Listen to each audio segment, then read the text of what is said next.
let's let's start, shall we? Okay, so hello, welcome to week one of this wonderful course.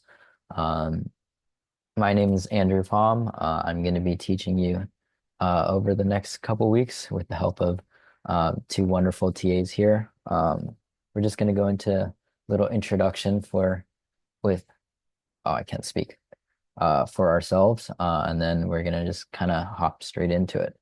Uh, so this is a CAD and 3D printing course. So if you're here for that, then that's great. If you're here for something else, I'm not really sure how you got here, but you're welcome to stay. So again, I'm Andrew Pham. I'm a junior in ME here at Purdue. I'm from San Jose, California. I've been CADing for a little over 6 years now. As you'll probably see later, I'm a pretty big 3D printing enthusiast. And a fun fact about me is that I was a barista, but I don't really like that coffee all that much. So here are a couple of my projects that I've done. I really enjoy CAD, so I kind of do some of this in my free time. Um, I'm also doing it for work right now. So the reason why this class is virtual is because I'm currently on co-op. So typically this is held in person, but because I'm a little far from Purdue right now, that's a little bit more difficult. But I will try to be coming for the last session, which we'll talk a little bit more about later. But yeah. Hey there, my name is Frederick Seddon. I am a sophomore in mechanical engineering, and I will be one of your TAs for this session. I'm from Indianapolis, Indiana. I've got about 2 years of CAD experience under my belt. I'm currently helping to run Gear Ambassadors. So right now I'm the director of fundraising over there. Last year I was a PR ambassador. Um, and a fun fact about me is I'm left-handed. So if any of you guys are freshman or sophomore, I was just in that boat. So if you guys have any extra questions about classes or how this course goes, feel free to ask me anything. Hey guys, I'm Avantika and I'll be another CAD TA for this course. I'm a sophomore in mechanical engineering and I'm originally from San Jose, California. I have around 2 years of CAD experience as of recently, and my favorite season is fall. And like Frederick said, if you guys ever have any questions or need any help with anything, feel free to reach out to me on Discord, or if we're on Zoom class, so you guys can Zoom chat me any questions you have, and I'd be happy to help. So again, all three of us are here for your benefit, so feel free to bother us. I typically stay up at like ungodly hours, so if I'm awake and I see it, then I'll try to respond as quickly as possible. Um, but yeah, we're here for you as a resource, so feel free to ask us any questions anytime, and we'll do our best to help you. So yeah. How about we just start downloading Fusion? So we're just gonna jumpstart this process just because sometimes the installation takes a while. So I'll let the download start and then I'll start talking about more about this course and stuff like that. So jumping right into it, if you open the Discord that you should all be on now, um, you go under Hmm? resources. For this one? Um, oh, Um, if you're if you're on the Discord, you should go into like hashtag resources, and we have Fusion installers here. So it's just a Google Drive link, and this is just here because you can get these after you make your account, but sometimes people have trouble making their account. So if you download these and run the installer, then we can get that going while we make accounts and all that fun stuff. So I've already downloaded it, so I'm just gonna run it.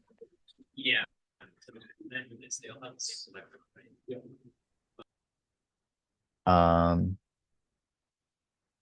you should be greeted with windows similar to this, um, and it just should start downloading. So it might take a while. So while we let this run in the background, we can talk a little bit more about this course. Is anyone having trouble finding the links and stuff? I'm happy to go through it again.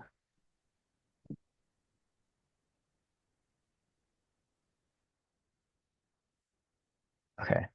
Since no one's saying anything, I'm assuming that everyone's everyone's good. Um,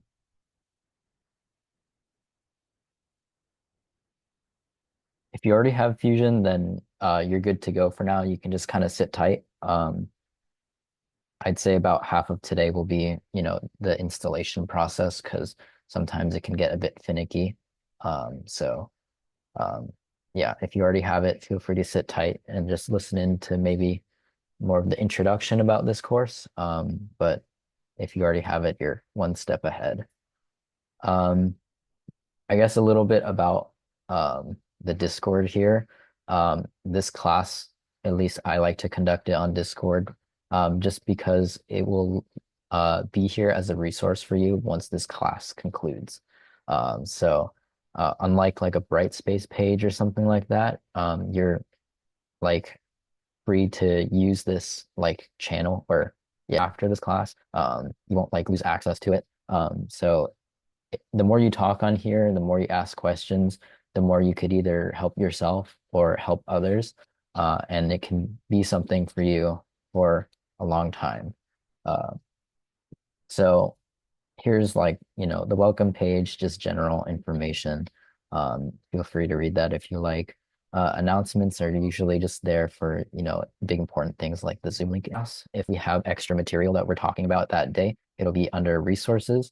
And then course material is where like our general forms and links are for like the class itself. So here you have the slides if you want to look at the slides yourself. Rubrics for every single assignment are posted here. So if you are curious on what we grade on, that's exactly what you'll see on the rubric. And then assignment submissions, this is just a Google form. You'll see when we make, while we do some assignments today. But you just kind of take screenshots of what you do, and then you send it here on the submission. Uh, Preferably, you can just send one when you do everything for the week, just so I don't have to grade multiple submissions. But if you ever want to make a change or something, feel free to resubmit, and then I'll regrade it. Below it is the attendance form, so I hope that you've all filled it out. Basically, I'm hoping that we can get at least like 80% attendance for this class. And if we can maintain that, I will bring food for the last class. So the last class will hopefully be in person. And if we can maintain our great attendance record, I will bring food. And I'll talk a little bit more on the attendance policy in a second. But yeah, if you're not here for whatever reason, feel free to message me. But I'm also looking for like someone to fill out the absence form. So if you have an exam or something, please go do your exam. Um, yeah, this class is an enrichment class, so it's supplemental to, what you do at school already. So yes, don't skip your exam for this class. It would be pretty funny, but I don't think your grades would like it. So please, if you're not going to be here, just fill out the attendance form just so I know. How do I take attendance? Okay. Yeah, you just fill out this Google form right here in course material. Yeah, for everything else, if you have questions, you feel free to put it here in general or homework help. And we'll be happy to answer your questions there. But yeah. So while we wait for the installer to go, we're going to kind of just start getting into some of this course material. So this is kind of an introduction. I'm going to do a lot of talking today, so feel free to listen in. So basically, you might be wondering why we use Fusion 360. So Fusion 360 is pretty great because it's free for us as students. And for me personally, I find it to be pretty intuitive and beginner friendly, just because there's a lot of, large icons, and if you hover over them, they'll actually tell you what they do.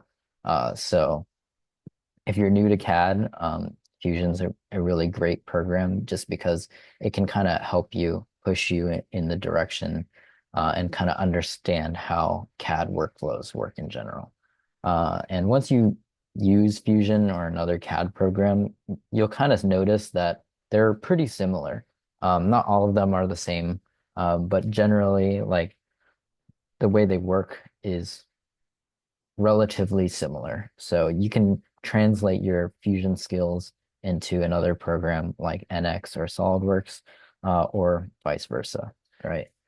Um, Another advantage to Fusion is that it's cloud-based. So um, if you have like a group project or something, it's great.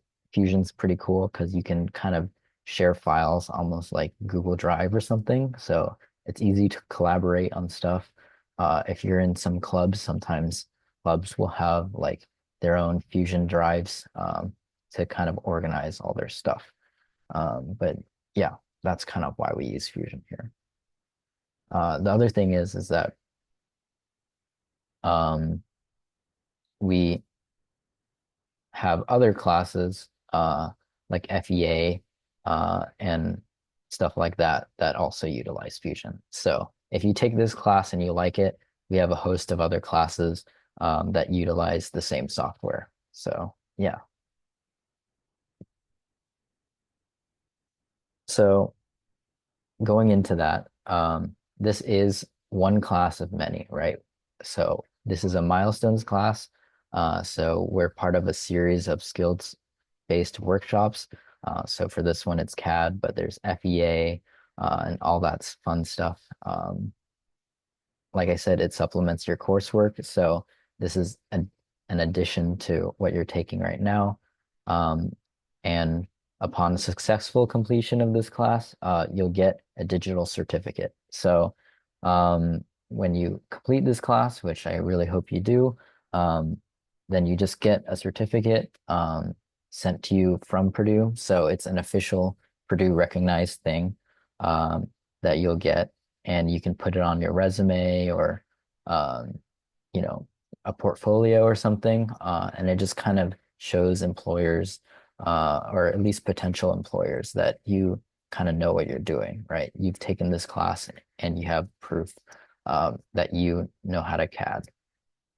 So that's pretty cool. But just know that the approval process for the certificates takes a really long time.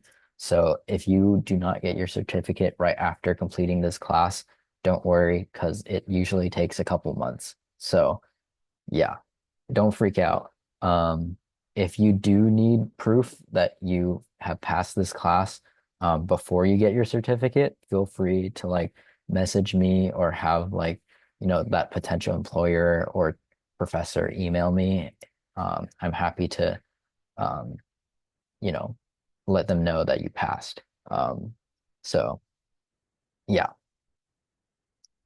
A couple objectives from this course. Again, it's a beginner-friendly course, so we want you to understand the importance of CAD because, it's used all around us and it's a pretty cool skill to have.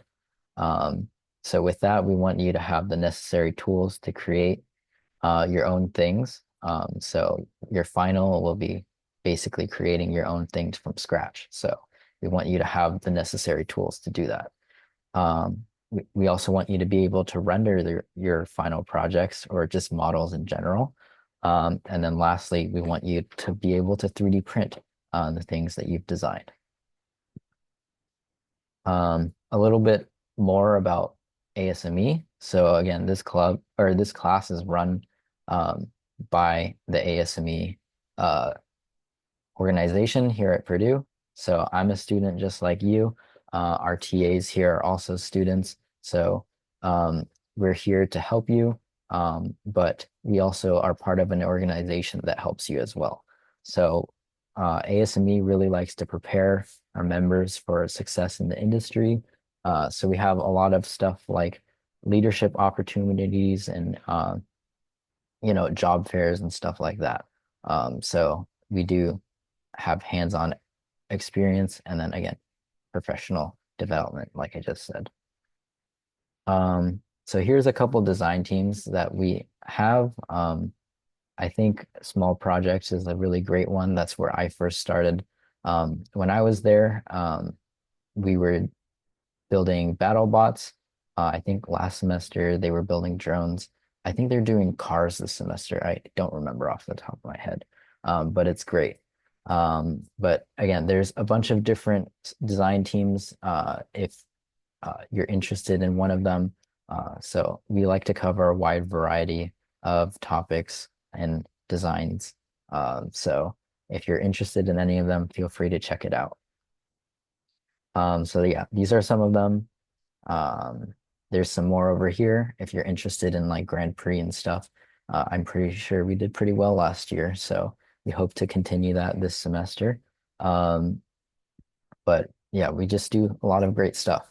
One of them that's not listed is the rover team. So we participate in the rover challenge. So we make autonomous rovers, which is pretty cool. But yeah, again, we do professional development stuff. So if you want help with your resume and stuff like that, we do that too. So yeah, here's some companies that we work with. Yeah, we have a lot of companies here. But if you're interested, feel free to join the Slack. If this QR code doesn't work, we can help you out. We can get you in. But if you're interested, feel free to join and let us know. Um, Another cool thing about ASME is that we do get some priority in this class. So there's a couple spaces in this class reserved for ASME students. And again, this class is typically pretty hard to get into.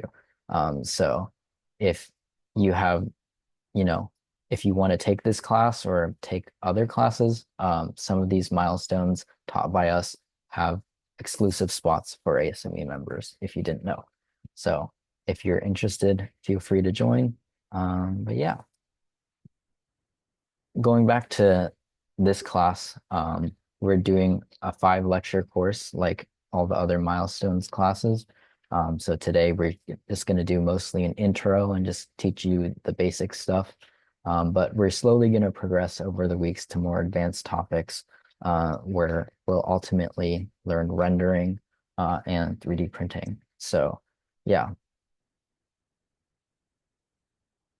Okay, you're getting an error with the QR code. Well, we can help you get into that in a bit.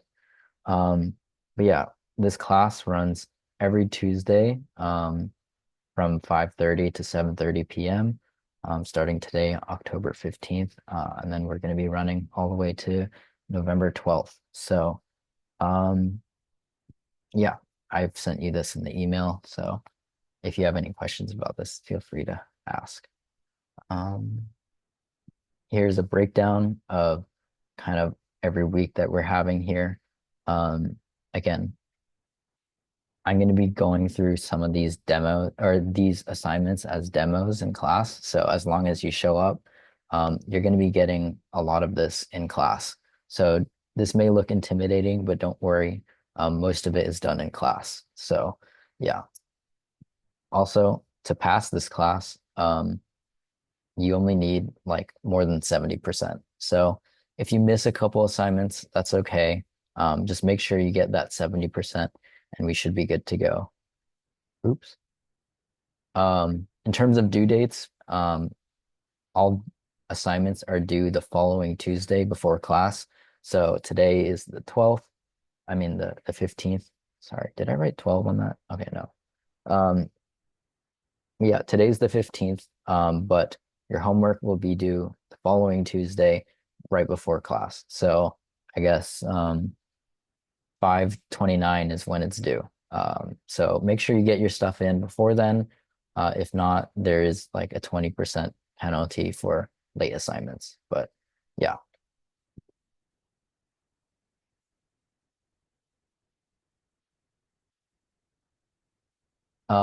Will the final percentage be mentioned in the certificate? It will not be messaged or mentioned in the certificate. So it's just kind of a pass fail thing.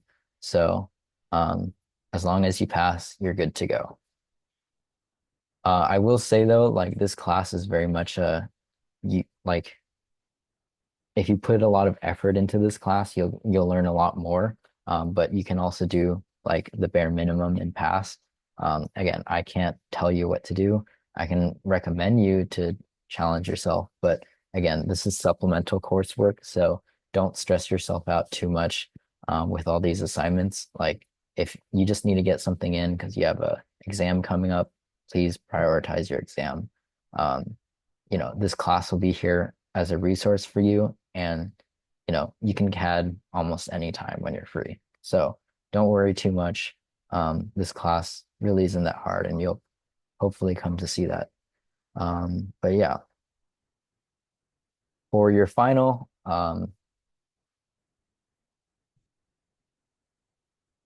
okay, do we lose some percent if we cannot attend the class because of an evening exam?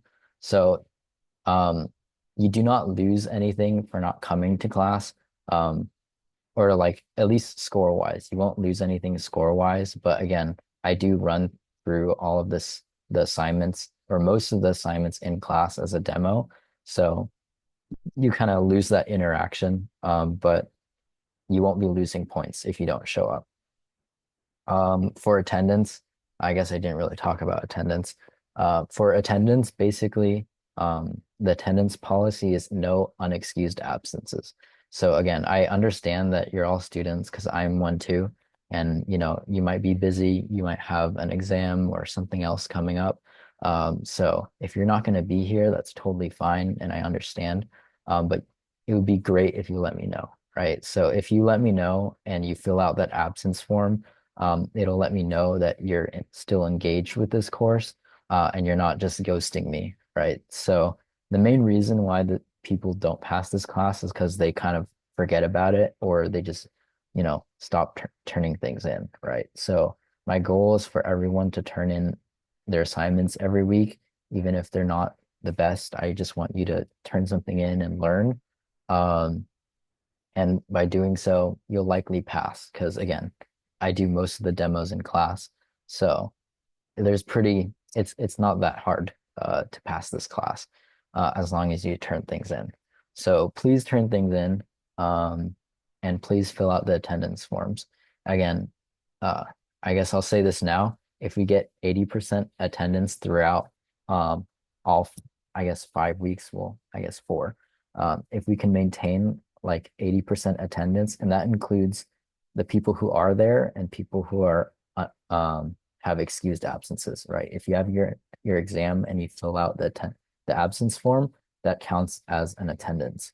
So as long as 80% of you fill out those attendance or absence forms, I will bring food on the last day. So again, the last day will hopefully be in person. And if it is, then I will bring food for the last day. So we can have maybe like a pizza party or something. I haven't really decided what we're going to eat yet. Um, but I'll bring something if we can maintain that attendance. So yes, please remember to fill out the forms. I'm going to be bothering people about forms a lot. So um, yeah, please do it so I don't have to bother you as much. But yeah, sorry, I'm getting sidetracked. Um, Going back to the final, uh, again, there is a final in this class, but don't be worried. Um,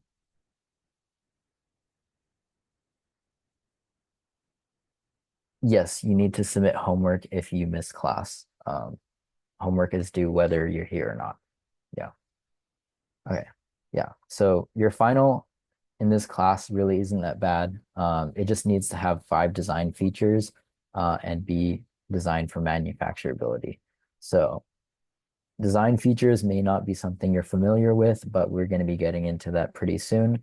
But five, or you'll learn, or you'll soon see that five design features really isn't that bad, right? So these requirements are purposely pretty loose because we want you to kind of be creative with your final projects and allow you the freedom to design whatever you like. So yeah. Also, it cannot be something that we do in class, like, the engineering fountain that we'll do later or like the plane that we do. But yeah, that's basically it. So here are some photos of past finals. If you look at these, many of them or all of these in this photo have more than five design features. Again, if you want to learn more and put more effort into this class, that's perfectly awesome and great. But if you're really busy and you just want to do, the bare minimum, that's totally fine too. But you can see here that, if you put in the work for this class, you can really make awesome stuff. So these are some renderings that we're going to learn in week 5, but some of these look pretty sweet, and I hope to see some of yours looking like this too. All right. So now that we're hopefully finished with the installation, we're just going to make sure that everyone has an Autodesk account so they can start designing stuff. So again, if you go under resources, there's this registration link. It should open up. You want to put in, all your credentials, your first name, last name. For your email, please, please, please use your Purdue email. Because if you don't, Autodesk won't know that you're a student, and then it might ask you for more information. So if you give them your Purdue email, the likelihood of them wanting you to confirm that you're a student is a little bit lower. Um, some of you might get like bad RNG, and then you'll have to confirm more information.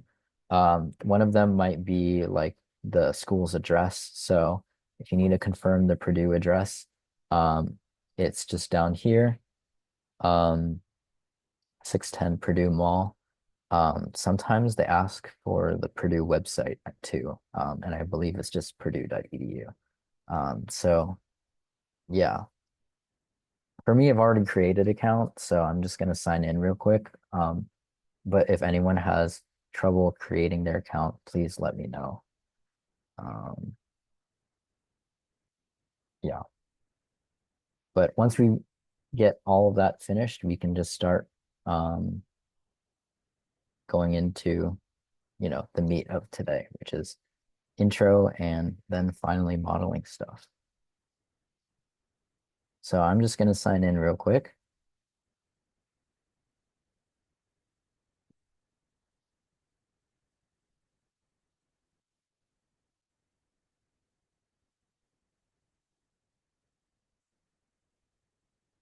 Okay, don't worry. If your download is still taking time, then just let it go because we still have some other things to do before we start making stuff. But in the meantime, you can just start making our accounts. Is anyone having trouble here with their accounts? Feel free to unmute and like yell at me too. I totally don't mind.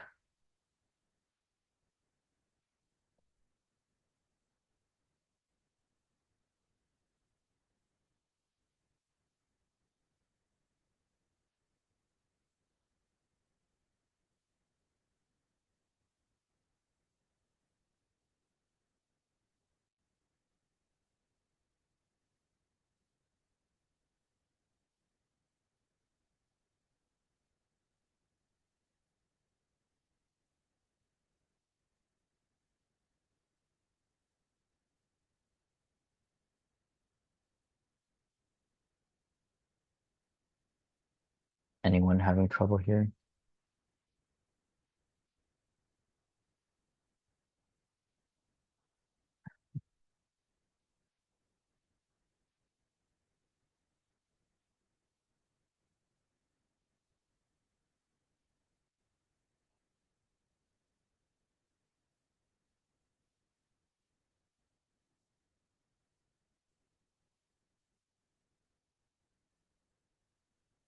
Okay, yeah. I think if you try to open it a couple times, it'll ask you if you trust it. Um, but if it doesn't like that one, you can download Fusion once you create your Autodesk account.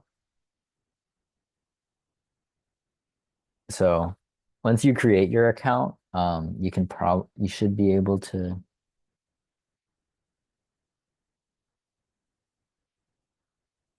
I mean, it mostly kind of depends on your computer and your Wi-Fi, honestly. So if it was fast, then that's probably okay. Because mine's finished as well. So if it's finished, then that's great. And just make sure you have your account set up. If you're having problems with the Google Drive download that I gave you, once you create your account, you can go under products and services here. Um, on the top left and then the products and services. And you should be able to scroll down and find Fusion, where if you click the download button, it should download another installer, which your computer might like better.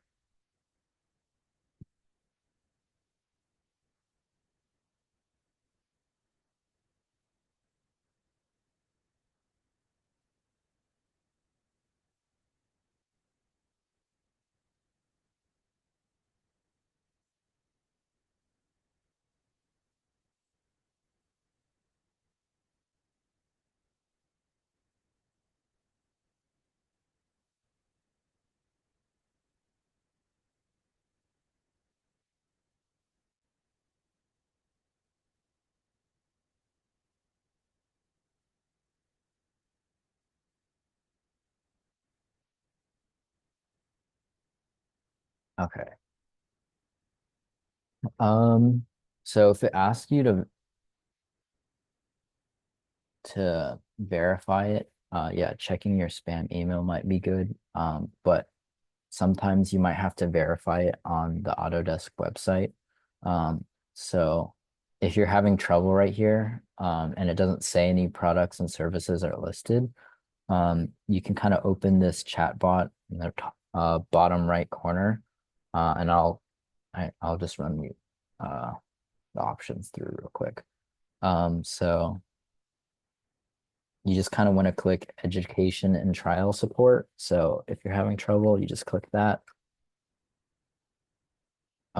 Students, teachers, and schools. And then I open the show examples, and then I usually just I need to renew my education access. I just copy paste that. It'll think for a moment, and then it should give you a link. I believe should be the first link. It opens up here,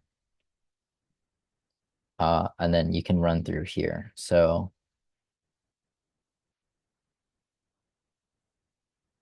step 5 is sometimes where Autodesk gets stuck. So if you try to confirm it manually by clicking this, um, then it should work.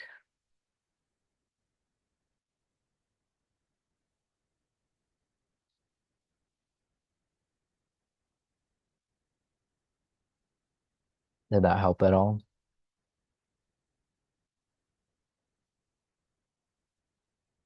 Again, if you have Fusion, that's great.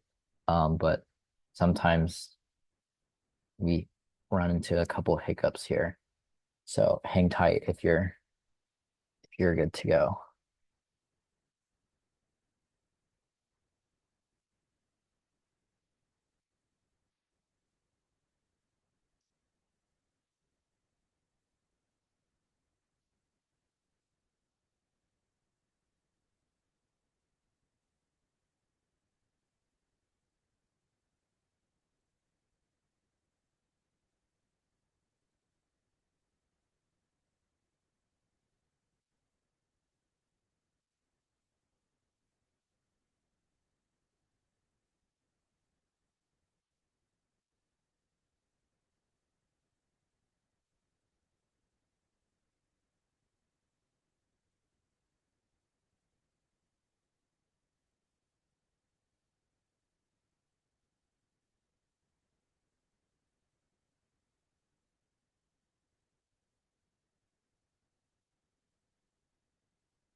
Um, well, you should be getting your education license instead of the 30-day free trial.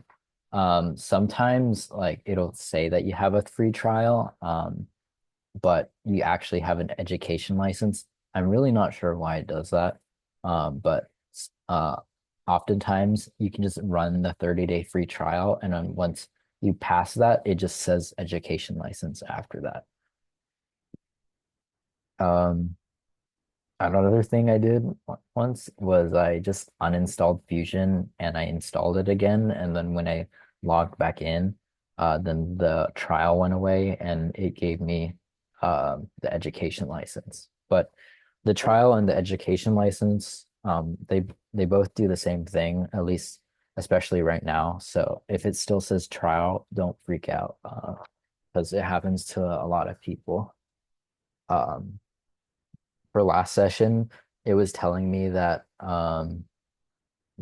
my license was about to expire and that I needed to redo it. But then I didn't do anything and I let it expire and then I opened it the next day and it just said education license again. So sometimes it'll kind of create like free trials and warnings that don't really mean anything. Um, Yes. So once you open it, you will need to create a team. So I've already done that. But creating a team is just kind of creating your own like Google Drive. So I kind of have, or everyone has like their own personal team basically.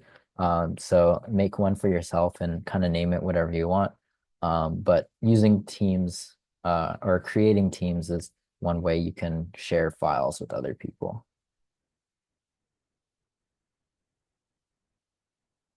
Okay. So I'm hoping now that a majority of you have your license and all that fun stuff.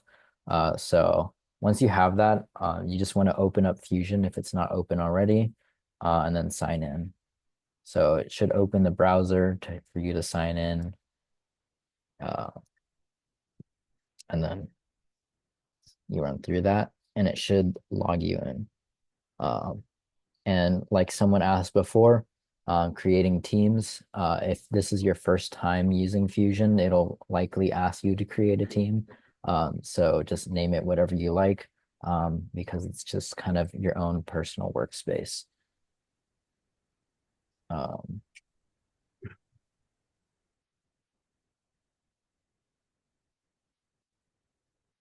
okay. Is anyone having problems with their license right now? If not, I'm gonna move on, or at least narrow it down to see who we need to help first.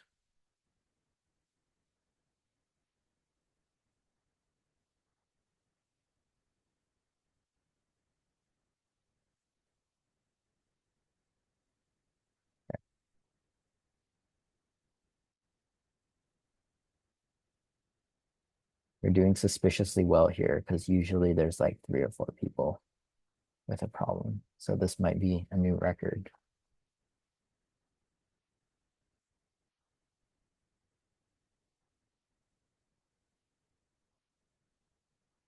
Okay, so since no one's saying anything, I'm going to assume that everyone's is working, which is awesome. Um, so I'm just going to kind of get into this. Um,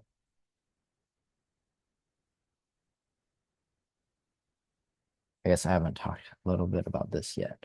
Um, So if you're here for CAD, some of you know what it is, some of you may not know.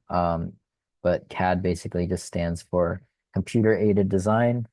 So back then, a long time ago, before CAD existed, people would just kind of draw on pieces of paper. And there were like rooms full of people just designing parts. I don't know if you've looked at um, like old, I don't know, like World War I stuff, uh, World War I photos, but you might see like a room full of people just designing things on like easels and paper. But it's pretty cool. Um, with the advent of computers, some really smart dude, yeah, there it is.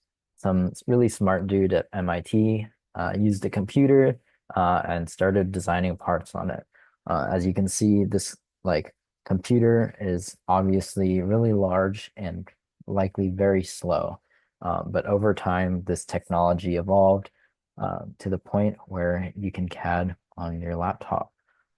So there's even some programs that you can CAD from the cloud. So you could even CAD on a Chromebook these days, which is pretty insane. But CAD helps you visualize your part that you're making in both single part on a single part basis or even assemblies. So we're going to be going over both of those in this class. But yeah, obviously there's a wide range of application for CAD programs. You can use it to create, really pretty things that maybe may not make it into like reality. So you could do like, renders and stuff like that. But a lot of people use CAD to design mechanical parts for everything around you, right? So most of the things that you're going to be using on a day-to-day basis have been replicated in a CAD program at some point, right? Your phones, your computers, all of that was designed in a CAD software before being sent to production. Um, and the cool thing about CAD is that you can make changes pretty quickly and pretty effortlessly. But you can also do other things like analyze your parts with FEA, and then even program CNC machines for manufacturing. And all of this is available in Fusion, which is really cool because you can go from a thought in your head to a design on the computer to, analyzing it to design it to be what you need it to be, and then manufacturing it in, with like a CNC or something else like that. So CAD is pretty great. Obviously, there's a bunch of different CAD softwares out there. Again, we're doing Fusion 360 in the center, but uh, both Autodesk and several companies uh, outside of Autodesk create CAD programs. So Autodesk has Inventor, Fusion, and AutoCAD, along with a couple others. But there's other companies out there like SolidWorks that makes, or I guess they're Dassault Systems, but they make SolidWorks, and other companies like uh, or other programs out there like NX exists as well. Onshape is the one that is cloud-based that I was talking about earlier. That one's pretty cool too. But again, for this class, we're just going to be focusing on Fusion. Um, no, there's no class team that you need to join for this. You're just creating a team for your personal workspace. Um, but yeah, once you create your team, then we can start making these assignments. Does anyone have any like preliminary questions before we start with the demos and like designing stuff?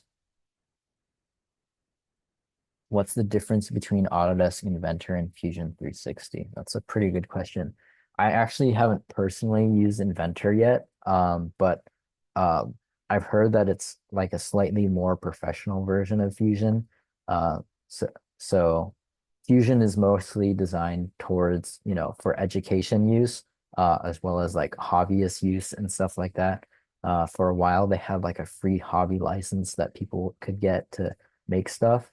Um, and Inventor is more geared towards like professional use. So it might be slightly less intuitive, but it has a little bit more capability. Um, but you'll see like soon that Fusion is a pretty powerful program and it actually does like almost everything you could ask it to do. Another question is how transferable are skills from one CAD software to another? That's another great question. So personally, I actually have a SolidWorks background. So the first CAD program I really started using was SolidWorks when I was in high school. So I used SolidWorks to, participate in FRC, which is like a first robotics competition, if you didn't know what that was. And I had a great time in SolidWorks. But when I came here and I took this class, I found that, the transferability of the skills were pretty high. I like to think of it as like all the programs kind of do the same thing, but the buttons are in different places. So Fusion has like its own way of doing things that might be different from some programs. But in general, like the workflow is pretty similar. So oftentimes, we're going to be going into it soon, but you often start with kind of like a sketch, often 2D, and then you use that sketch to make it three-dimensional, right? You might extrude it or revolve it, um, and all that good stuff. So we can actually start with that right now then. Oops. I'm assuming at this point everyone's good to go. So let's just start modeling stuff. So here's your Fusion or my Fusion window. Hopefully yours looks pretty similar. Up here is the toolbar. So you're typically going to be going up here to select different tools like, oh, I want to draw a circle. I'm going to go up here, click the circle tool and make a circle, or I'm going to make a line here, or I'm going to make a sketch. All that stuff is up here. So up here on the top left is the create sketch button. You're going to be using that a lot, but there's a wide variety of different tools that you can use. Up here, there's like this, I like to call it the square of squares, but it's the data panel. So over here on the left is the data panel, where you're going to create new projects or organize things. So here I like to, at least for this class, I just have this whole class as its own project. So it's just kind of like creating a folder, right? So for this, I'm just going to do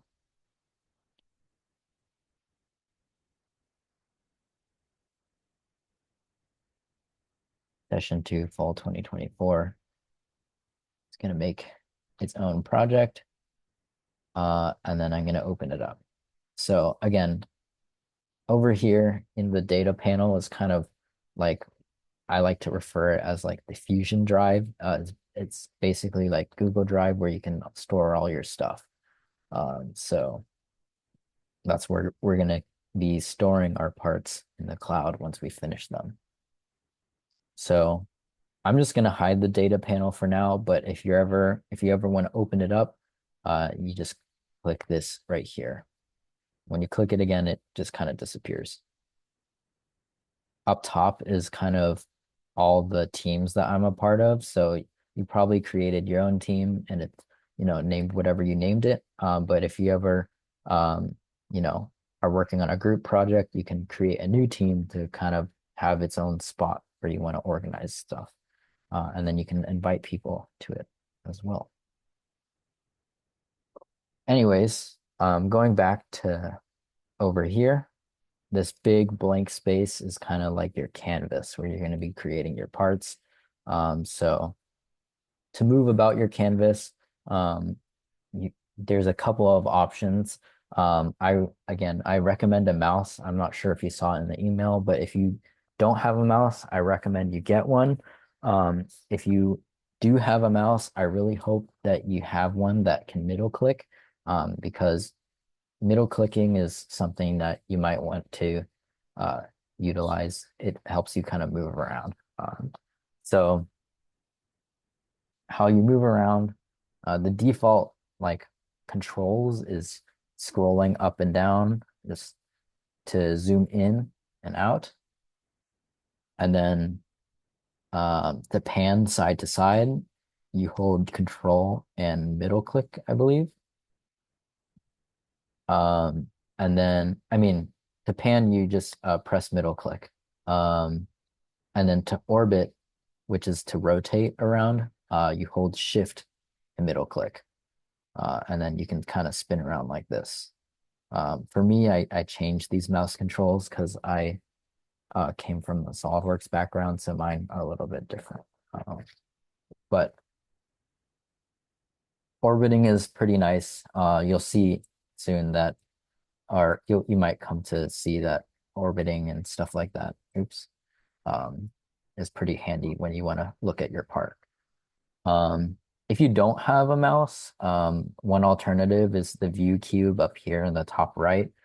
So you can use it to just like click on faces to kind of shift to flat face and be like flat against it. But you can also hold it down and it'll allow you to kind of orbit. So if you don't have a mouse, that's a good alternative. Um, the other thing I do sometimes is if you have a touch screen, that can be nice to orbit and stuff, but not everyone has that. When I'm kind of out and about and I don't have a mouse, that's kind of what I prefer. But that's mostly a preference thing. Um, but yeah, that's just kind of how you move around. Pretty simple stuff. Um, but yeah, let's create our part. Is anyone like having issues with their program at all? If not, that is awesome. Okay, seems like no one's having problems. Wow, this is like really new. This has never happened before. All right, cool. So, how do you add your assignment to the project?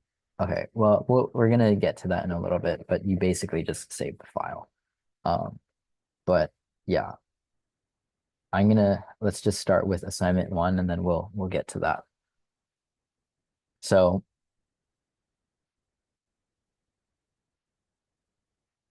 the new project button is grayed out. That's not good.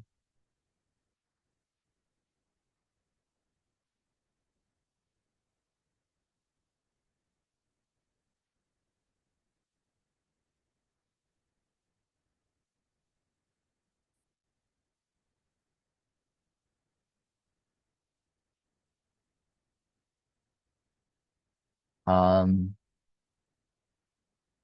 oh, okay, cool.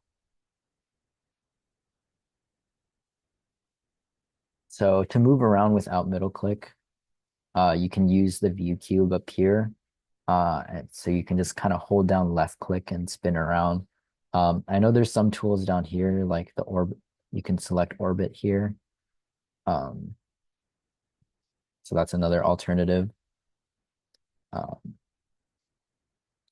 you can pan as well with this hand right here. Um, but yeah, again, I do recommend getting a mouse when you want to CAD stuff. Um, you don't have permission to make a new project. That's weird.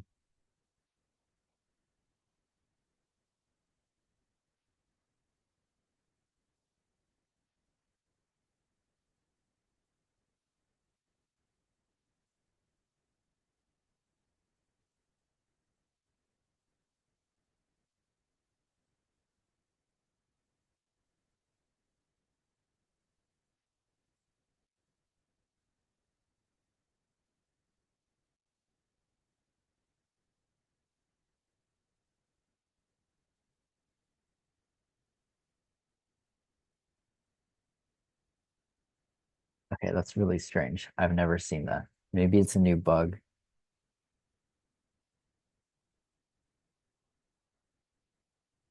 Kevin said you can hold down shift and left to orbit as well, which is a good tip. I didn't know you could do that because I've been using the mouse. Okay, cool. I hope everything is sorted out. That new project thing is really strange though. Okay. Anyways, so to start this assignment, Um, you can see there's 3 different blocks here. Typically, like what I like to do is I like to make like my single parts in its own like design. But for this demo, I'm just going to be doing all of them in the same thing. And you're welcome to keep it in the same file if you like. But typically, I just have one part per design. But anyways, basically what we want to do is kind of recreate these blocks here. So we have a cube, a cylinder, and like this bridge piece. So we're going to start with the simple cube here. And then hopefully you should get a good feel for how this works. So typically you want to start your design by creating a sketch. So a sketch will allow you to kind of draw a 2D profile of what you want to make. And then you can manipulate that 2D profile to create your design, right? Typically it comes with either extruding it or revolving it. And we're going to do a lot of extrusions for this assignment. So again, to create a sketch, you just go in the top left and there's the sketch button. The nice thing about Fusion is if you don't know what it does and you hover there for a little bit, it'll kind of tell you what it does. So again, this is the sketch here. I'm going to click it. And then it'll ask me what plane I want to put it on. So here, I'm just going to choose this plane right here, which is the top plane. But it really doesn't matter for this scenario. So once you click it, you can see that it kind of flies into place, and we can start designing our part. So we want to create this cube here. So I'm going to start by creating a rectangle and making it a square. So over here, I'm going to click this 2-point rectangle. Also, you'll notice that when I enter a sketch, the toolbar changes, right? So whenever you enter a different mode, sometimes some tools will disappear and new ones will appear. So in this case, these are all the sketch tools up here. So I'm creating that rectangle, and I'm going to start here at this dot. So this dot here is the origin, and personally, I highly recommend you do this, but I think it's good practice to kind of base all your sketches off, at least your initial sketch, based off all your initial sketches off of the origin. So we're going to be going more into constraints and stuff like that next week, but as a preview, I'm just going to kind of show you a little bit. So right here, I'm creating the rectangle and I'm starting it on the origin. I just click it and I drag it out to create a rectangle. And you'll see that some of these lines are black and some of them are blue. And the center is highlighted blue. So what that means is for these lines here, these black lines, this vertical one here and the horizontal one, it's constrained in space, right? Because I drew this vertex of the rectangle off of the origin can't move. So if these lines are starting at the origin, it also means they can't move, right? So no matter what I do, I can't move this line side to side or this one up or down. But these lines are blue, so that means they're unconstrained. So you'll see here that these are free to go up and down and side to side. So typically when you want to make, designs, especially ones that need to be dimensionally accurate, you want all your lines to be fully constrained. And you'll know they're fully constrained when all of your lines are black, right? So again, this line and this line is constrained, so those are black, but these aren't. So to make them constrained, you can add constraints.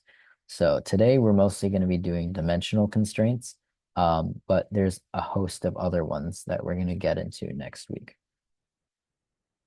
So to dimensionally constrain something, I'm using the sketch dimension tool, and that'll basically let us add,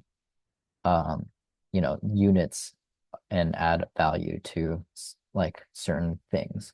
So in this case, I want to set the length of this line to be a fixed length. So I'm going to click the line and click again, and let's set it to 100. For me, I'm CADing in millimeters, but it doesn't really matter. For this class, like I'm not really concerned about um, units, except for a couple scenarios, and I'll let you know when it does matter. But for stuff like this, you can use your own measurements.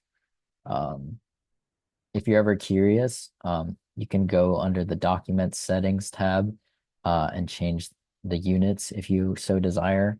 I'm just using millimeters, but again, for you, uh, or when I'm grading, I don't really care about units. You could be adding in miles if you really want to. Um, but yeah, so you'll see here that once I added this dimensional constraint, this vertical line here is now constrained in space. So this turned black. But because this horizontal line can move up and down, um, you have to constrain it. So again, I have this sketch dimension tool open. I'm clicking the line, dragging it out, and then I'm setting it to 100 as well.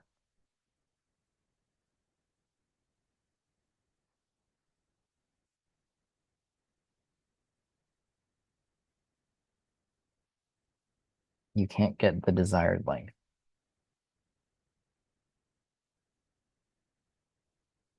Is the sketch dimension tool available to you? Did you? Okay, cool. All right. So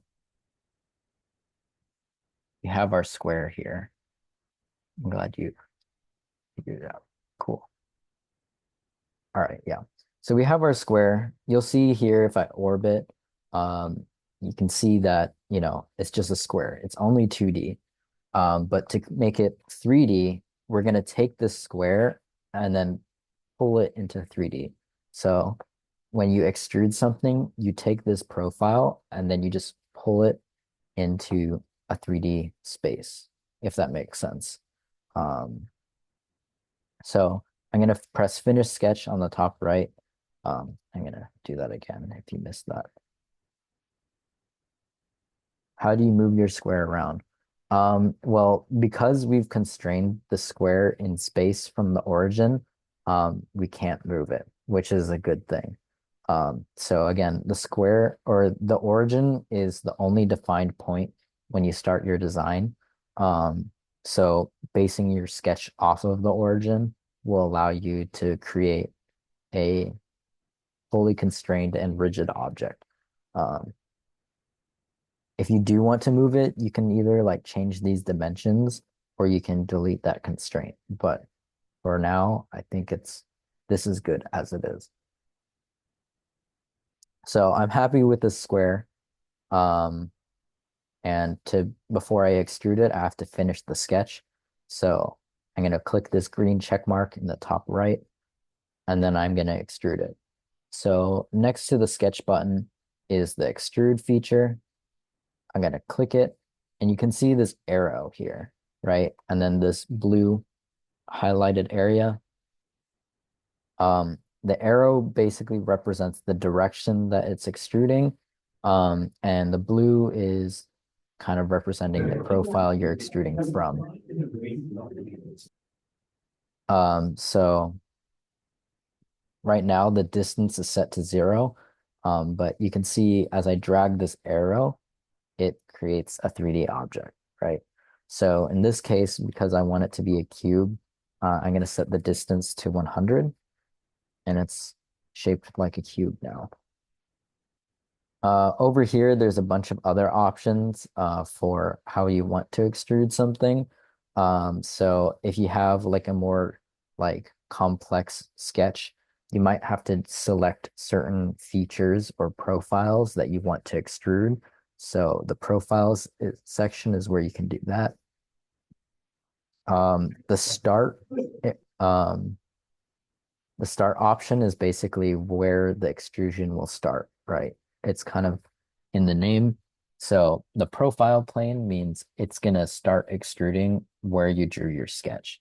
In some cases, you may not want that. So if you drew your sketch away from where you actually wanted it to extrude, you can add an offset, or you can even have it start extruding from an object if you already have something modeled. and you want to extrude off like the face of something that exists already. So those are some pretty useful ones right there. The direction, I'm leaving it as one side for now. But these two or these other options will, give you other um it allows you to do different things, right?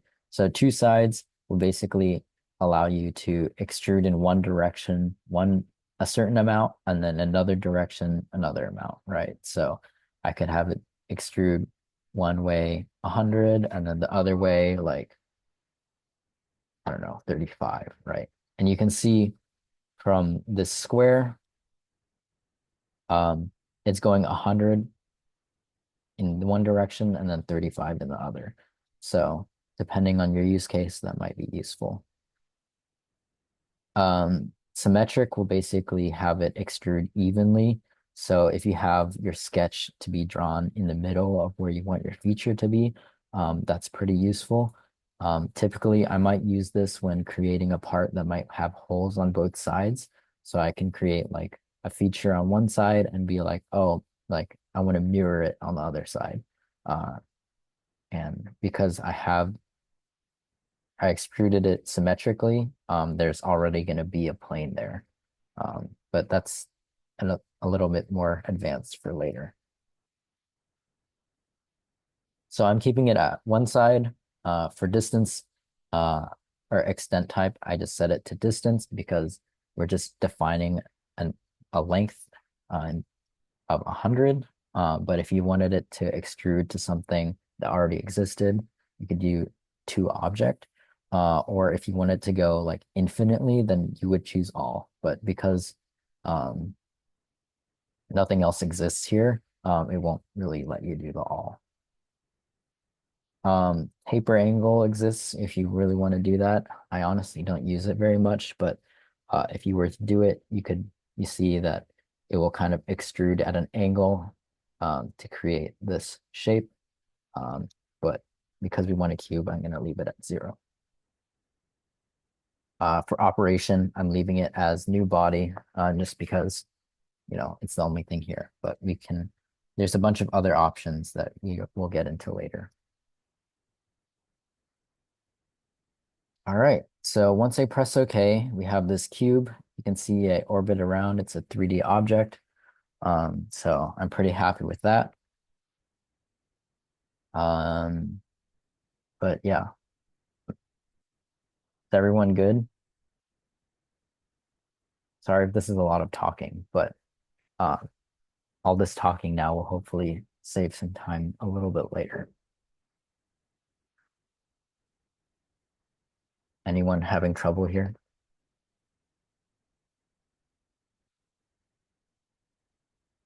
Okay, cool. Seems like everyone's good. So now that we have our cube, I'm just going to focus on the cylinder here. So this will be a little bit faster now that we kind of know how to do everything. I'm going to create a sketch. I'm going to choose a plane. I'm just going to choose this one here. And again, because this is a demo, I'm just going to be doing all of them in the same design, which is why I'm not drawing the circle on the origin, but typically I would. You can see here that since I've drawn it in free space, it's blue and it can kind of move around anywhere. So I have to constrain it in some way.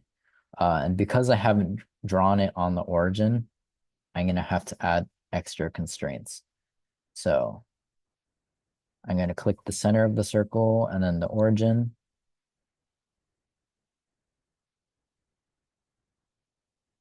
And I'm going to have to define its position in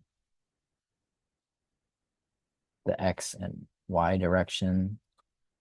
So I'm just going to set that. And then I'm going to specify the diameter, right? So maybe do like 150, right?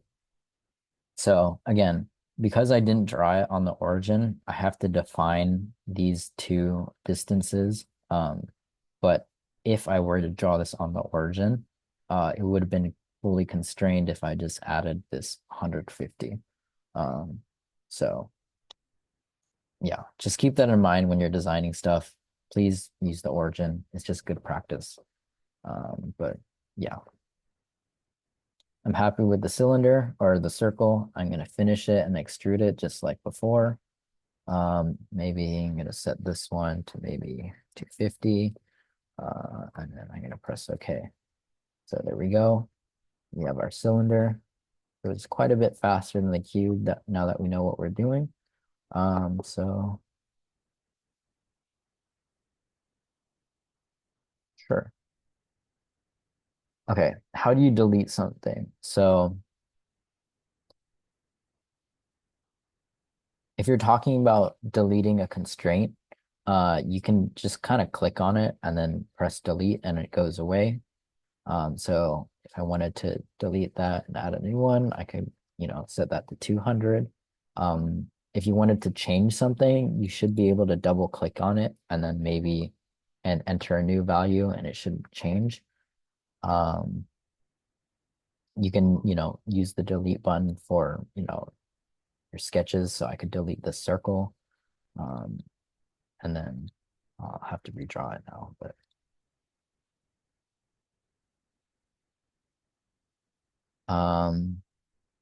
so yeah, that's how you delete things. You can even delete like whole sketches and operations. Like I could delete and extrude if I want to.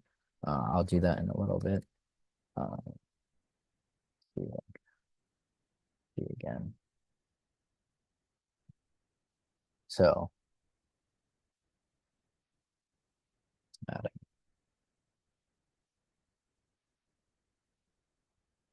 Okay, yeah. So if you wanted to delete whole sketches or features, down here is your timeline.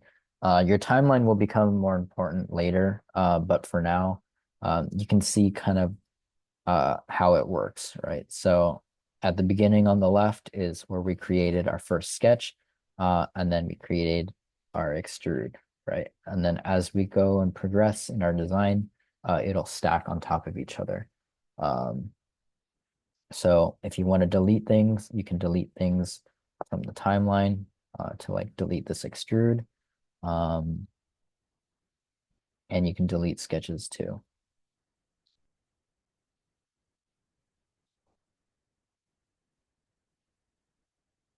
Um, if you ever want to show sketches that you've already created, you can kind of go up here and open like this sketches folder and show and hide things.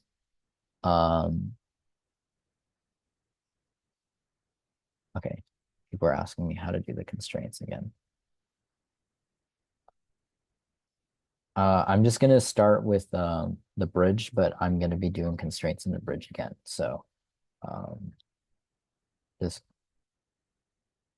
follow along and it should be good to go.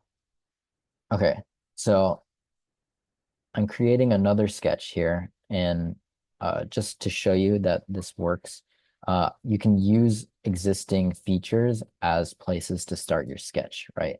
So before we were using these three planes selected or given to us from the origin, but you can create sketches on features that exist already.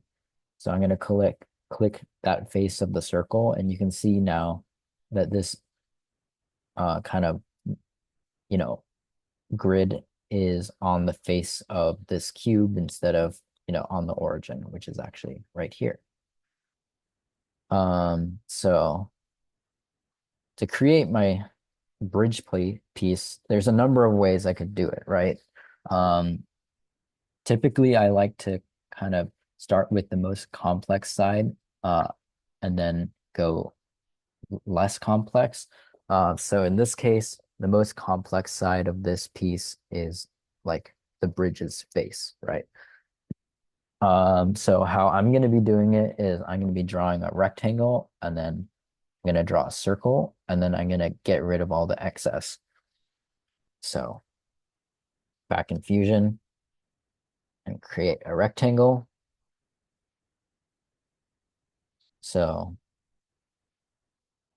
I'm going to create a rectangle here.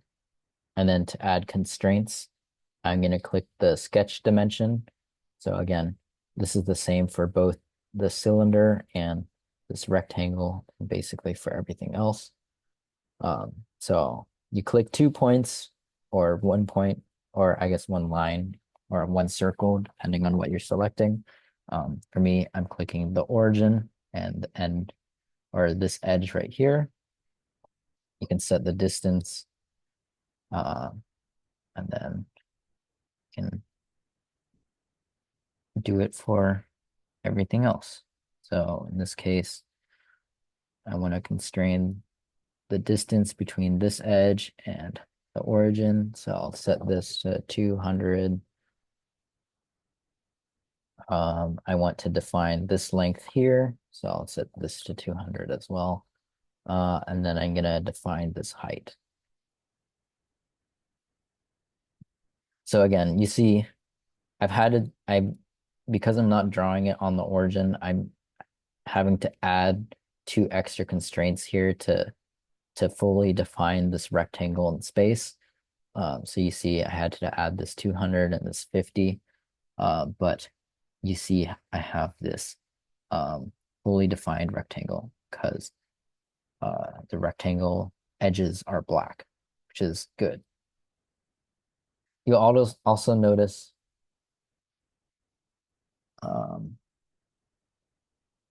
what happens when you get an over-constrained error. So an error will pop up if it's over-constrained. So if you're, for example, trying to add a dimension that already exists. So let's say like I tried to add this 100 and say I wanted this to be 150. If I click it, then it'll say it's over-constrained because you're trying to add a constraint to something that's already constrained. So you're either going to have to delete a constraint that already exists or modify the one that is already there. Why are you constraining it against the cube? So it may look like I'm constraining against the cube, and I'm actually technically constraining against the origin. But again, I'm constraining against the origin because I want this to be defined in place. But because this cube is already in a defined point, I could constrain it to the cube, right? So if I took this edge and this edge, I can constrain it that way. And I can constrain it even from the cylinder, right?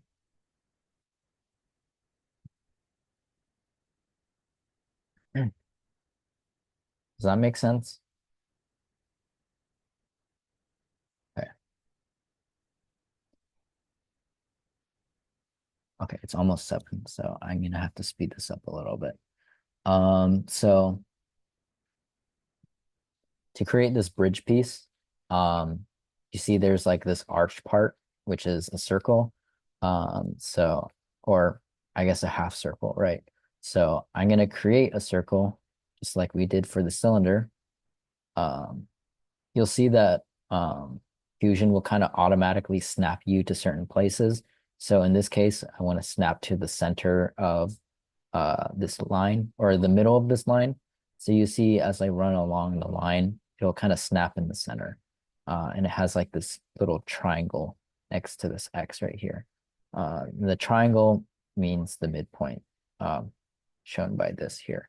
But this is a geometric stuff that we'll get into next week. Anyways, when I draw the circle in the middle, you see the center point is black because it's constrained, but the diameter isn't. So I'm going to add this as a feature here. So I'm going to constrain this. Again, the circle is black. That's good. And you'll see now that we have the beginning of this arch, right? So this arch features here, but there's also some excess stuff. And we could honestly just finish it and extrude it and just select this profile. But I'm going to teach you how to use the trim tool as well. So clicking the trim tool here with the scissors will allow you to cut away from parts of your sketch, right? So in this case, this bottom part of the circle is unwanted, and then this part of the line is unwanted. So you can either click the part that you don't want, like you see it'll highlight in red, and if I click, it goes away.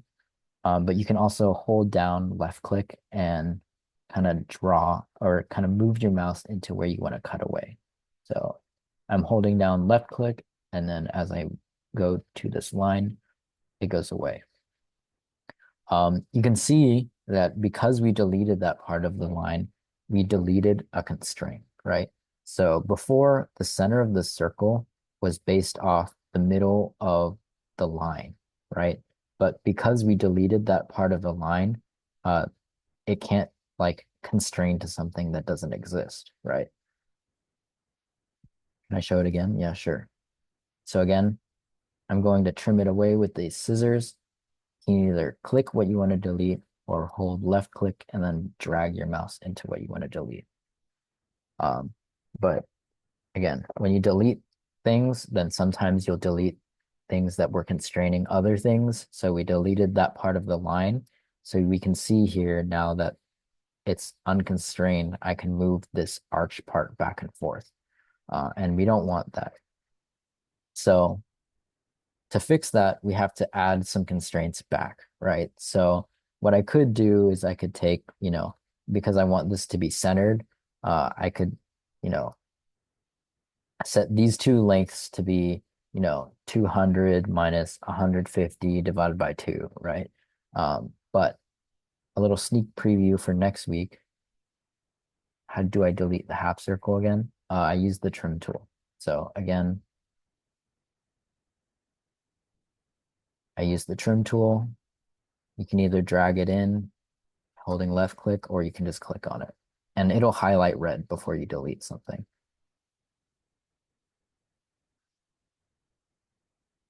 When you trimmed it, the whole circle was trimmed.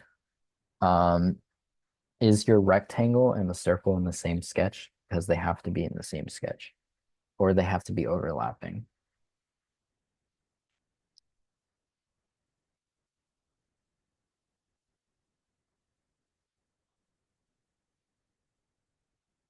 Okay, yes. So you're having trouble constraining the center of the circle.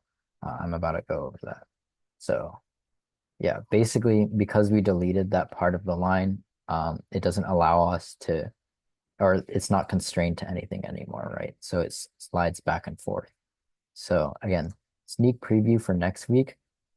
Instead of doing all that math, the 200 minus 150 divided by 2, we can just set these two lines to be equal to each other, and then Fusion will do all the math for us. So I'm going to select this line by clicking on it. I'm going to hold Shift and click that as well. And then I'm going to select equal. So it'll make the lines equal length, and then it'll center the circle. Your lines refuse to constrain. Okay. If you're having trouble with constraints, it might be because you maybe drew your rectangle on this line initially, and while it looks like it's constrained along this axis, it's not. So you might want to either like drag your rectangle down or up a little bit to add a dimensional constraint from the origin to one edge. Is there a way to check if a sketch is fully constrained like an NX? Well, the way I check to see if a sketch is fully constrained is I look at all the lines, right? So right now the sketch is fully constrained because all the lines are black. But if any of the lines were blue, that would be an indication that it wasn't constrained. But yeah. Can you show where you selected equal again? Yes, I can. So I'm going to hold Shift and I'm going to click both the lines that I want to be equal. And then up here, these red icons here are the geometric constraints that we're going to go into next week. But this one here is the equal constraint that you can utilize. Just to clarify, we want to constrain everything, correct? Yes. So not for every assignment, and you kind of see, but for a majority of the assignments, we want to get you in the habit of constraining everything. Because if you think about it, if something is unconstrained, that means you can move it and it's like it could potentially be like geometrically unstable, right? So if I like didn't set this to 150, I could arbitrarily like drag it to be a different size, and then that wouldn't be good for like dimensional accuracy, if that makes sense. Um,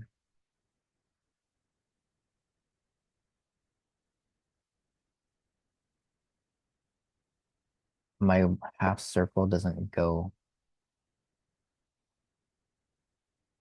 white. It's still blue.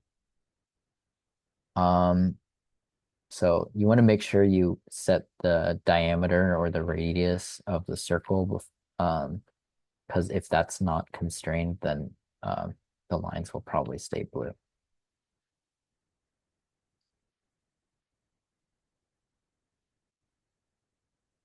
Okay, so it's 7:02 right now. So I'm gonna try to speed this up a little bit because I do want to get you out at 7:30. So if you have any questions, then feel free to stick around afterwards. But we do technically have two more assignments to get through. So I'm gonna try to speed this up. Um, so if you're having trouble, uh, feel free to try to figure it out now. But I can help you later. Um, yeah, I'm gonna finish the sketch. I'm gonna extrude it just like the others. I'm just gonna do 100, and there you go. So we have all these parts here, just like this model. But you'll see that these all have colors and stuff. So to apply colors, I want to add an appearance. So you can right click your model and press appearance, or you can just press A. And after a little bit of thinking, Fusion should open up this appearance library. So over here is where you can apply appearances. Um, I'm just going under Fusion appearances and then finding one. Typically, I just kind of go under paint and I just add like some color. So here you'll see you might have to download some of them. So I don't know. I'm gonna download green, red, and I don't know, yellow. So when you apply appearances, I highly recommend that you don't apply like a gray or a black, just because like when I go to grade things and it looks gray, then I'm gonna assume that you didn't apply an appearance because the default color is like this grayish color. So if it's nice and bright, then I'll know that you did it, and it just makes my life easier. And hopefully you don't lose points for doing gray stuff, or making gray appearances. Uh, so to apply the appearances, all you do after downloading it is you just drag it onto your bodies or your models. So just dragging it there, there, and then there. So you can see once you just drag it on, it just applies the appearance to the whole thing. If you wanted to change it, you can just, drag the colors onto whatever you want. Where are the appearances? If you press A, then it should open the appearance library. Um, if you can't see anything here, you might want to click on Fusion Appearances just to make sure you can open all these options.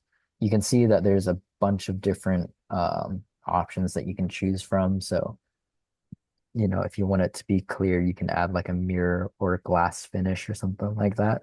But for me, I just typically use paint because it colors things pretty nicely. But yeah, that is the first assignment. It didn't A didn't open anything. it's either it's slow or you might want to open it in a different way if it doesn't work. Again, if it doesn't work, you can right click one of your bodies, and then you can open the appearance from here. But yeah, there's a couple ways of doing it. Okay, so now that we have our first assignment done, I'm just going to save this real quick because we do have the hammer and the game piece to get to. So sorry, we're cutting it a little bit close here. I'm gonna save it by hitting Control S or Command S if you're on Mac. There's also like this floppy disk up here that you can click to save it.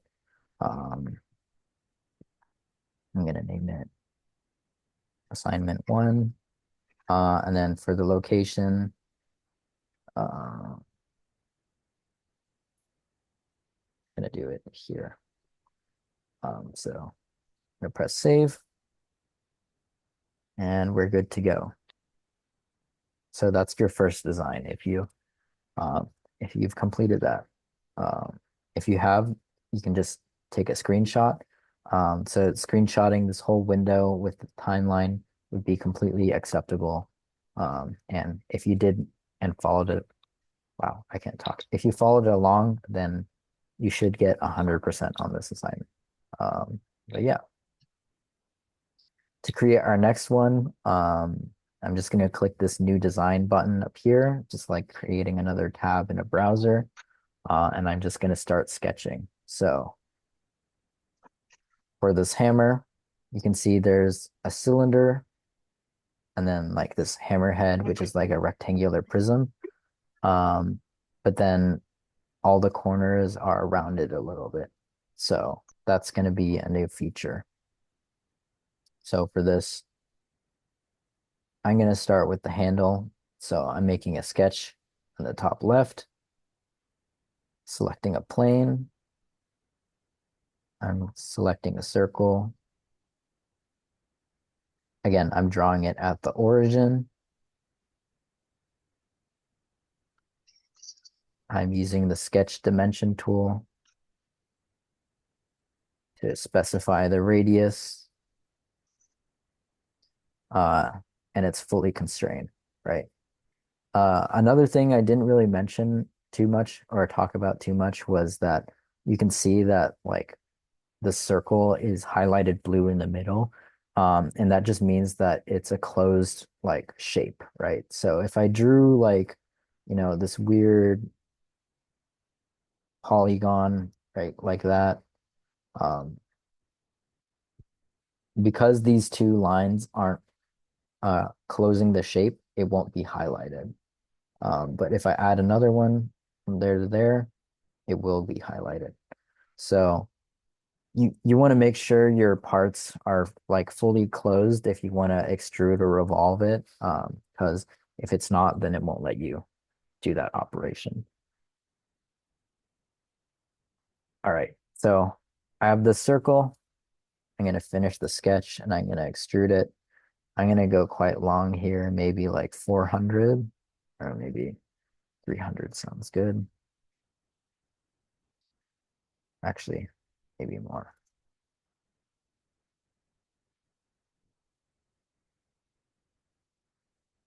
Okay, so we have our handle. You saw that I quickly changed the length of the extrusion by editing the feature. So if you ever want to go back and change something, CAD programs are pretty good about this. If you find the feature or sketch that you want to modify, in Fusion, it's in the timeline. You can right click it and then edit either the feature, the sketch, or whatever else you created. So I've created this cylinder. And then now I want to create this hammerhead. And again, I am going a little bit faster now just because I want to get all of this finished before 7:30. And if you're having trouble keeping up, don't worry because this is recorded. So I'll post this to YouTube and then send everyone the link once this is uploaded, so you can reference it later. So to create this hammerhead, I'm going to create a rectangle.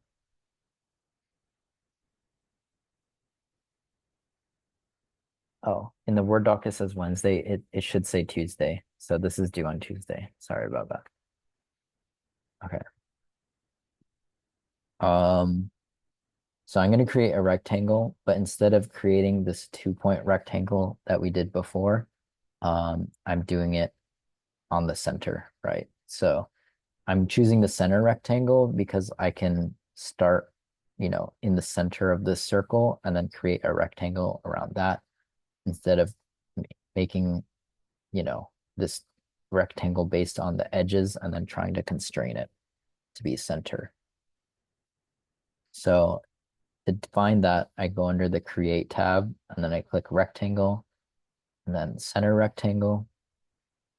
I'm starting at the origin. I'm going to click that and then drag it out.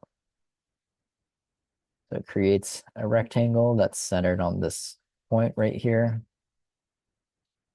I'm going to add some dimensions. There.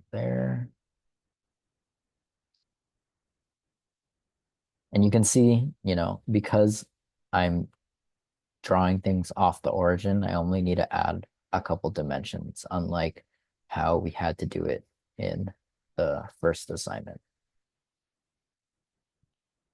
So we can see here that I've drawn this rectangle on top of this circle right here. And now we're going to create the hammer. Now, there are a couple of ways that one can go about doing this. Again, there's no like quote unquote wrong way to do it, but there are more efficient ways, in my opinion, right? So what we could do is we could extrude this cylinder and then extrude this hammerhead and then extrude another cylinder on top of the hammerhead. But we're going to be combining some of these with some smart extruding. So we've extruded this, and what we're gonna do is we're gonna start the extrude offset from the plane that we drew the sketch on, and then we're gonna extrude it downwards. So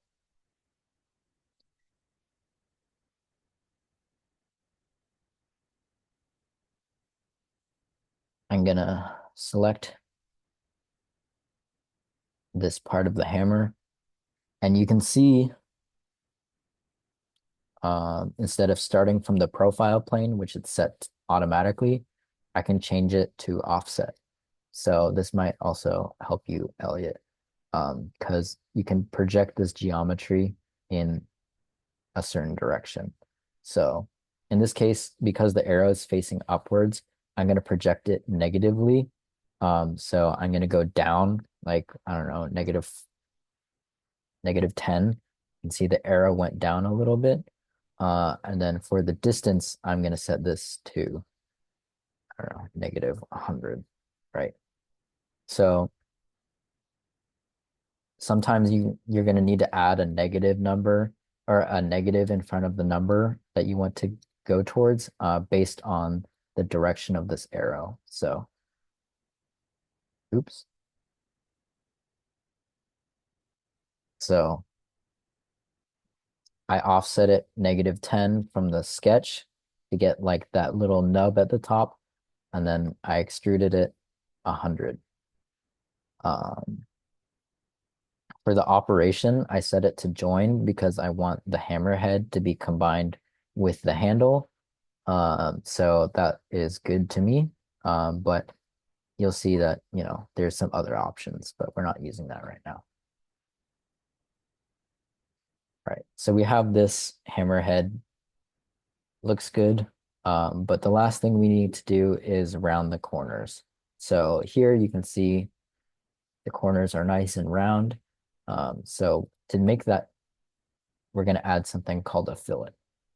So fillet is here. uh, kind of in on the left side of the middle of your toolbar. There's this fillet tool, and then you can select either edges or faces. So for me, I'm going to select this edge and this edge along with this edge, and then I'm going to orbit around, select that edge, and then I'm going to select this face and this face. So it doesn't do anything yet because I haven't specified a radius. But if I don't know, set it to 10, you can see that all the corners are rounded, right? If I increase this number, the roundness gets more and more round. Uh, so again, I selected the four edges on this side and then the four faces. Um, if I was to select the top face, it would also fillet the cylinder right here. I'm not going to be like insanely picky about like the grading there, but this is just kind of showing you how selecting edges and faces can affect how it fillets stuff. Um, Typically, when I do fillets, I just kind of set the radius and call it a day. But there are some more settings if you really want to change it. This looks good to me, so I'm going to press OK.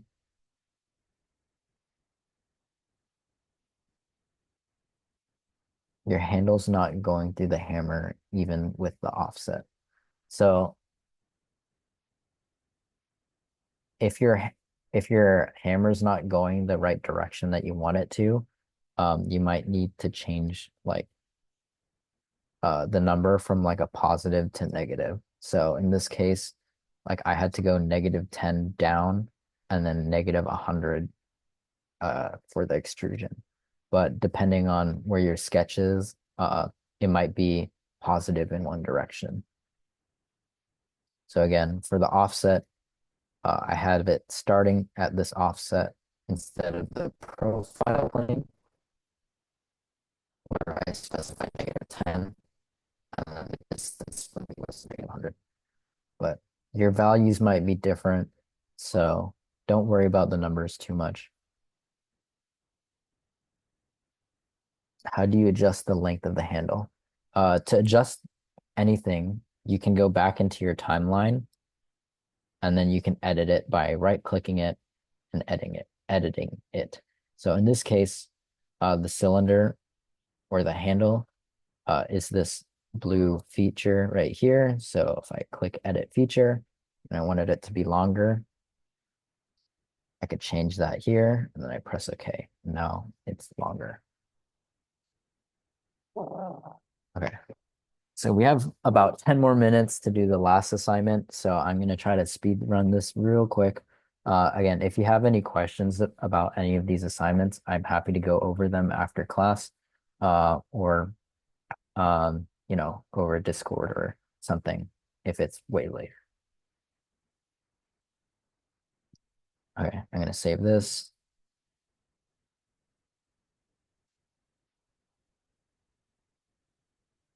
I'm hoping that my rambling on the fundamentals will give you a good understanding for later. So I'm sorry if this is a bit long. But yeah, I just created a new design. I made another sketch. Um, and now I'm just gonna start drawing the game piece. So how this works is we're basically drawing like a profile of the game piece and then we're going to revolve it. So you can see if you like cut the game piece in half and then cut that in half again, you would probably get something that looks like this, right? So there's this profile here and we're going to take this profile and we're going to spin it around, which is called a revolve. So to do that real quick, I'm going to draw vertical line here.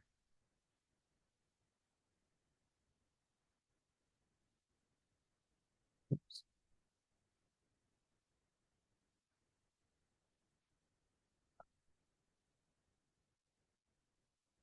and then a horizontal line here, another vertical line.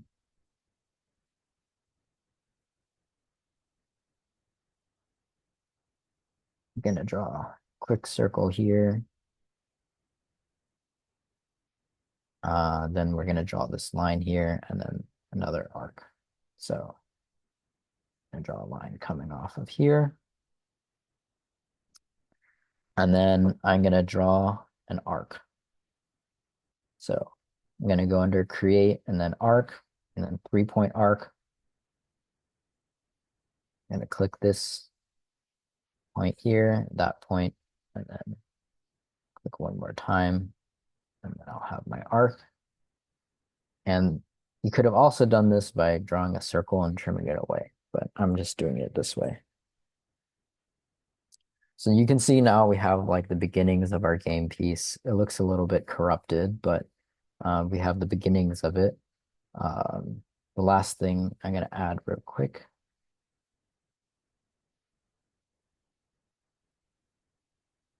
is a vertical line from there to there. But now we can start trimming, right? So you can see here that there's a couple closed sections that could be extruded or revolved, but we just want it to be one in this case. So I'm going to use the trim tools. I'm going to cut away this, and I'm going to cut that away as well. And you can see we have a cleaner profile. Here you can see that there's kind of like a smooth transition from this line to this arc. So I'm going to do that by adding another geometric constraint. So again, we're going to be going in depth with this next week, but I'm just going to show you real quick. So to make this line transition smoothly into the arc, I'm going to be adding a tangent constraint. So I'm going to hold Shift, click this line, click this circle or this arc, and then I'm going to click this tangent button right up here. So when I click it, you can see the circle snaps to arc, and it's a nice smooth transition.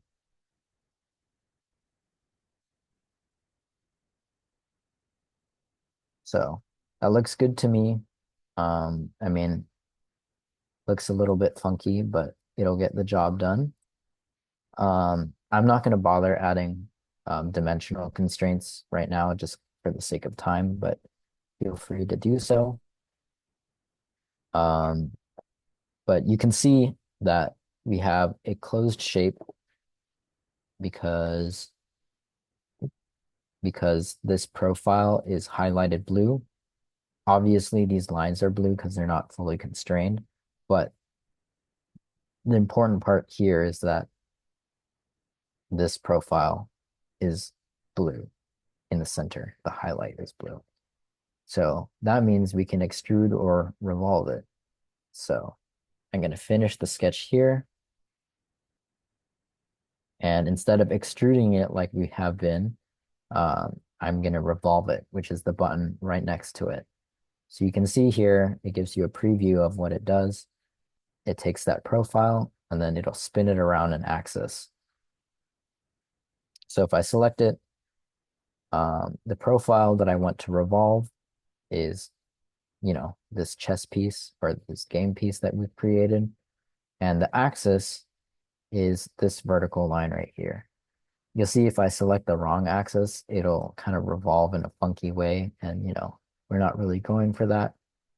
So if I accidentally selected the wrong one, I can click this X here and then reselect. So I'm going to select this vertical one, and you'll see that I have a game piece. So this guy's a little bit wide, but he's still a game piece. Looks good to me. The last thing, or I guess I need to do two things here, is I need to add some text at the bottom, and then I need to add an appearance.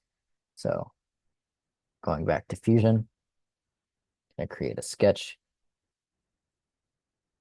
and I'm going to create it on this bottom face right here. And then I'm going to add some text. So to do that, you go under the Create tab, go under Text, and then I'm just going to create a text box like this. You could also have the text be constrained to like a line or an arc, which is pretty cool. But I'm just going to make a box for today. Like here, I can write whatever I want.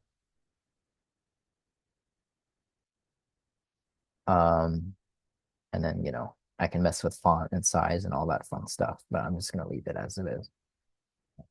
I'll just do this. Once I'm happy, I just press OK. Again, this is unconstrained, so I'm just going to move it here.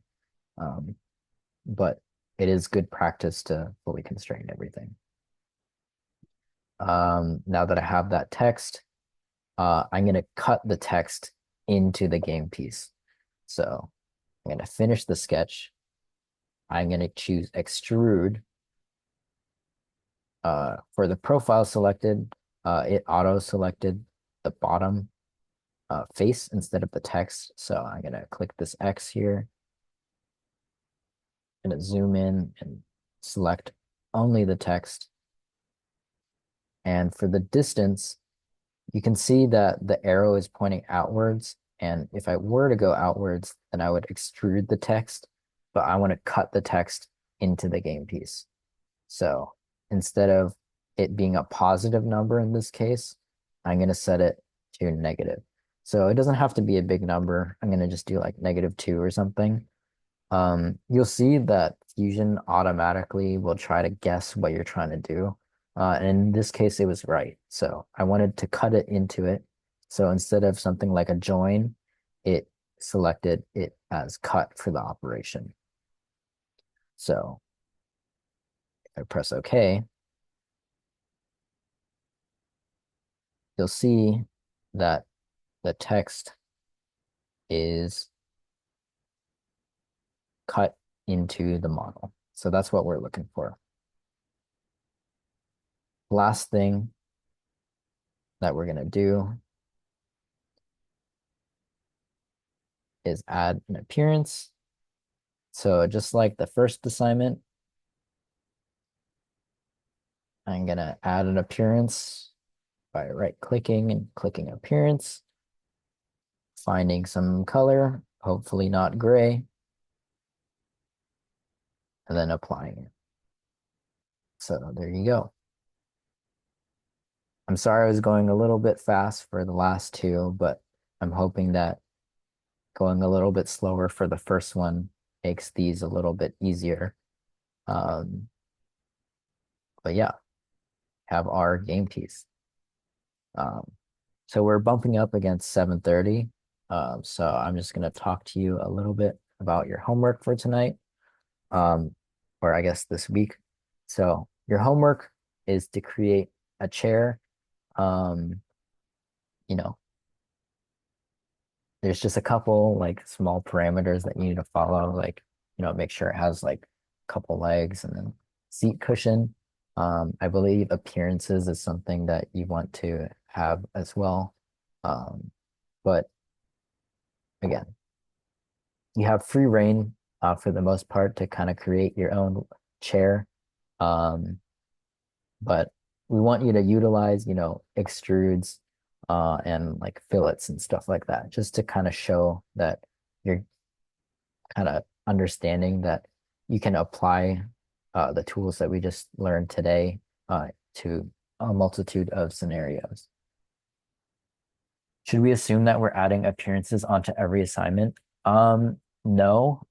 So in the rubrics, the assignments that do need appearances will have like a little like section or point value for adding appearances. So if it's not listed in the rubric, then you don't need to apply appearances. So you're totally welcome to if you would like.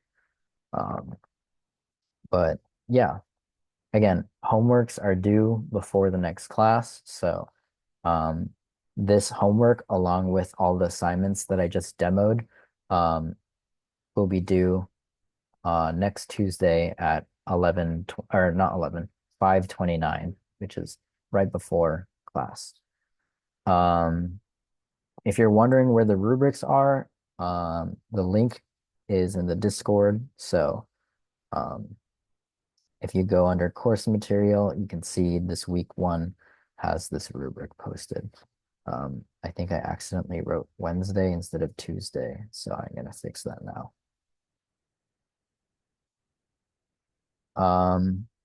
But yeah, that's about it for this week. Sorry we're a little bit over today, but I hope that me rambling a little bit more on the fundamentals will be helpful for you later on. If you have questions, feel free to stick around. But if not, I'll see you next week. Make sure to fill out the attendance form if you haven't already, because remember, we get that 80% attendance rate, then I will bring food. Can I show how to do the text again? Yes, I can.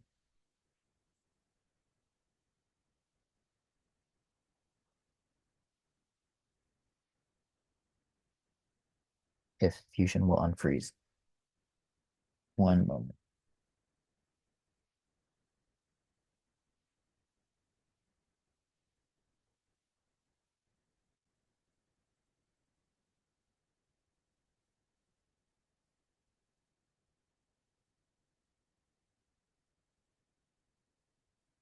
Okay,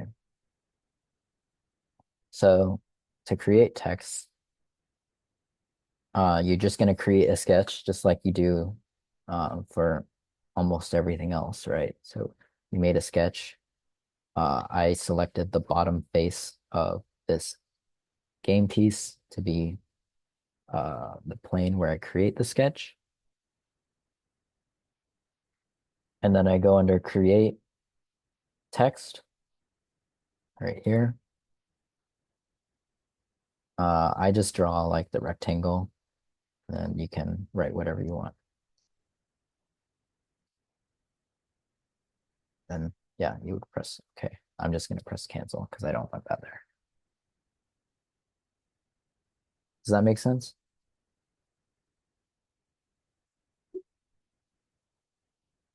Cool. Which faces to select for the hammer? Yes, I can. So again, you don't have to select or follow what I did exactly to the T because you could technically have, here, I'm gonna push this back. You could have just selected each face on, or each edge on this face. Oops. And that would essentially do the same thing, right? Oh, wow. Um, I didn't know it could do that. Somehow I selected the feature instead. I don't know how I did that. Interesting. Um, but like you can select the individual edges. But you know, for me, I guess logically, I could just select these two faces instead of selecting all four edges, but like it does the same thing. And then let's see if I can like unselect this.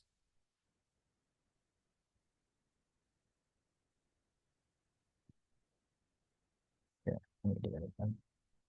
So I could select like the face or each edge. If it was less laggy.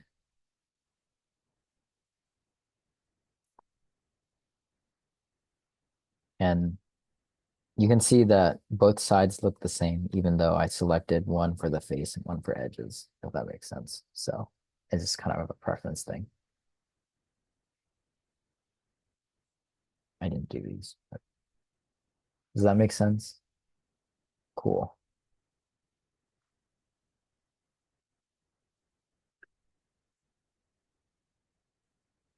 Does anyone else have any questions?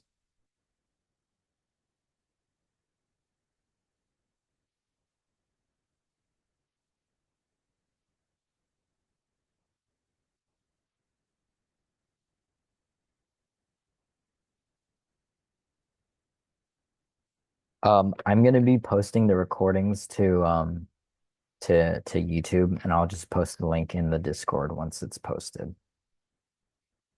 Um, for the game piece, yeah, I mean, obviously you need the revolve. You want the text on the bottom, and then make sure you apply an appearance. So in this case, I chose red, but that should be it for that assignment.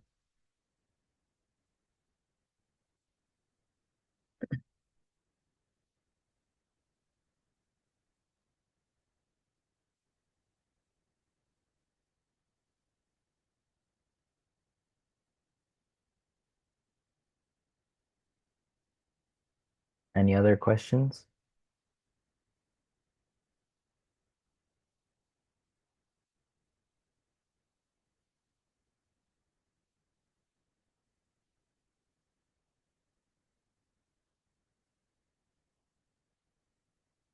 Yes. So for most of the assignments, the dimensions are not necessary, or the dimensions don't matter, right? So the big thing that we care about is just the process in which you do it. Like it doesn't matter to me if you make something like an inch or 2 inches, as long as you have like the general shape down. Like the dimensions don't matter.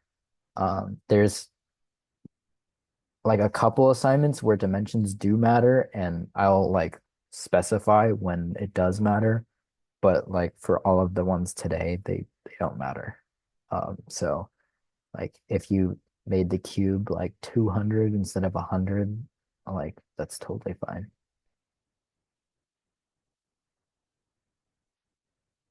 Yeah, no problem.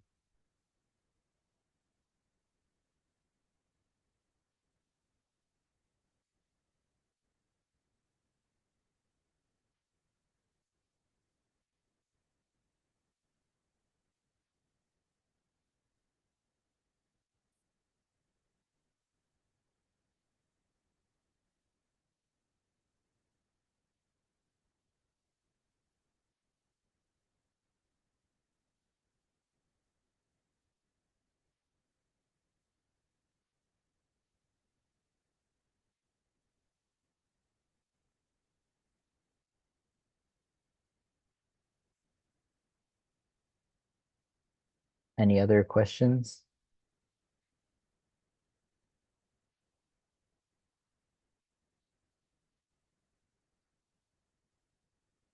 Are you all are you all there?